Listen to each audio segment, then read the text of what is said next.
तर खरीपाच्या तोंडावर शेतकऱ्यांना पेरणीसाठी लागणाऱ्या बियाणे आणि मिश्र खतांच्या किमतीमध्ये वाढ झाली आहे। गेल्या वर्षीच्या तुलनेमध्ये खत बियाणांच्या किमती 60 ते 250 रुपयांनी वाढलेल्या आहेत। आपण पाहू शकतोय खरं तर शेतकऱ्यांना आता फटका बसलेला आहे। मात्र त्यानंतर लगेच पावसामुळे आता बियाणं सुद्धा महागलेलं आहे।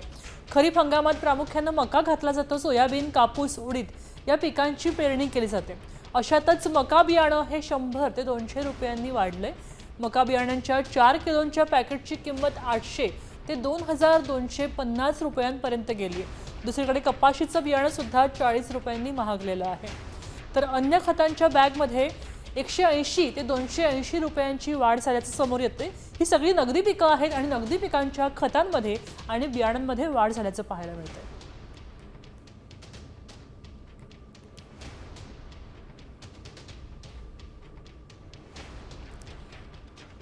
खतं आहेत आणि जुने दर आणि नवे दर आहेत।